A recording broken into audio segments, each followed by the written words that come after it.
తాకట్టులో ఉన్న బంగారాన్ని విడిపించి ఆ రోజు ఆన్లైన్ ధరకే కొంటుంది కొమ్మూరి గోల్డ్. శరదిందు సమాకారే పరబ్రహ్మ స్వరూపిణి వాసరాపీఠ నిలయ సరస్వతి నమస్తుతే. సుమన్ టీవీ ప్రేక్షకులకి నమస్కారం. ఈరోజు మనం ద్వాదశ రాశుల్లో నవగ్రహాలు జూలై మాసంలో ఎక్కడ ఉన్నాయో తెలుసుకుందాం. ముందుగా సూర్యుడు వచ్చేసి జూలై 16వ తారీఖు దాకా మిథున రాశిలో ఉంటారు. జూలై 17 నుంచి మనకి కర్కాటక రాశిలో ఉంటారు. అలాగే కుజుడు వచ్చి మనకి వృషభ రాశిలో ఈ మాసం అంతా ఉంటారు. నెక్స్ట్ రాహు వచ్చేసి మనకి కుంభరాశిలో ఉంటారు.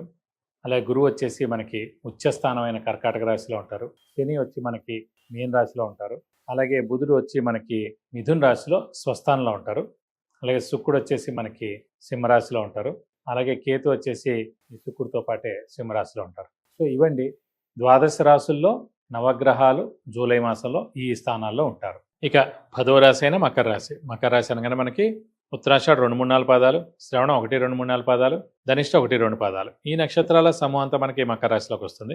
ఇన్నాళ్ళు మకర రాశి వారికి గురుబలం లేదని అనుకున్నాం. ఎందుకంటే మెయిన్గా శని బలం పరిపూర్ణంగా ఉన్న గురుబలం లేని మూలాన్ని, ఇంకోటి ద్వితీయ స్థానం, అది కుటుంబ స్థానం అవచ్చు, నేత్రస్థానం అవచ్చు, ధనస్థానం అవచ్చు, వాక్స్థానం అవచ్చు. ఆ స్థానంలో కూడా మనకి రాహు ఉండడం చేత చిన్న చిన్న అనారోగ్యాలు కూడా చేసేందుకు అవకాశం ఉందండి. సో నాది కూడా మకర రాశి, ఉత్తరాషాఢ 2వ పాదం. నాకు కూడా 2 సర్జరీస్ అయ్యేమన్నా సో లాస్ట్ మంత్. సో గురుబలం వచ్చేదాకా ఏం అవ్వదు అనుకున్నాం, కానీ గురుబలం వచ్చే లోపలనే సర్జరీస్ కూడా అయ్యాయి. కాబట్టి ఖచ్చితంగా మనం ఈ గురుబలం రాకపోయినా మనకి మెయిన్గా ద్వితీయ స్థానంలో ఉన్న రాహు మటుకు ఇంపాక్ట్ చాలా ఉందండి మకర రాశి వారికి. కాబట్టి రాహు సంబంధించిన రెమెడీస్ మటుకు తప్పకుండా పాటించండి. ప్రస్తుతానికి దేవుడి దయల మటుకు గురువు మనకి సప్తమ స్థానంలో చాలా బాగున్నాడు.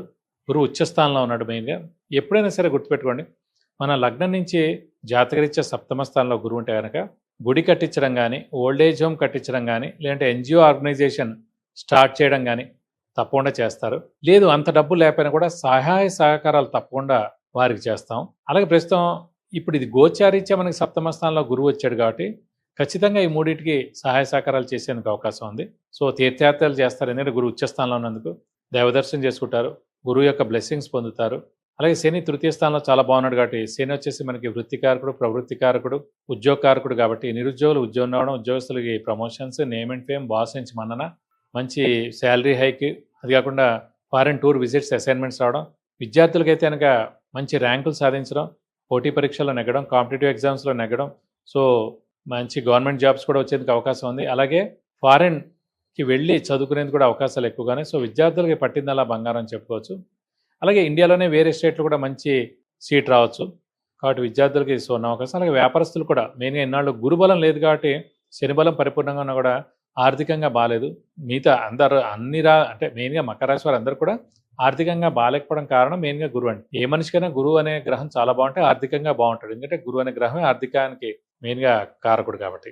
సో ఈ గురువు ఉచ్చస్థానంలో సప్తమంలో ఉండడం అలానే ఖచ్చితంగా మంచి ఉద్యోగం రావడం, అలాగే వ్యాపారస్తులు పట్టిందల్లా బంగారం, కొత్త వ్యాపారం స్టార్ట్ చేయడం, ఎక్స్పాన్షన్ జోలికి వెళ్ళవచ్చును, క్రెడిట్స్ ఇవ్వచ్చును, అప్పులు వాళ్ళ బెడద తప్పుతుంది, కొత్త అప్పులు చేయట్లేదు, పాత అప్పులన్నీ కూడా తీరిపోతాయి, ఇవన్నీ కూడా జరుగుతాయని చెప్పుకోవచ్చు. అలాగే వైవాహిక జీవితం కూడా చాలా బాగుంటుందండి. ఆల్రెడీ పెళ్లి కాని వాళ్ళు ఎవరైనా ఉంటే కనుక పెళ్లి అయ్యేందుకు అవకాశం ఉంది.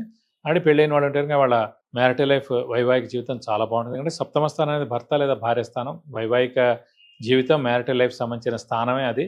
సో వారికి చాలా బాగుంటుందని చెప్పుకోవచ్చు.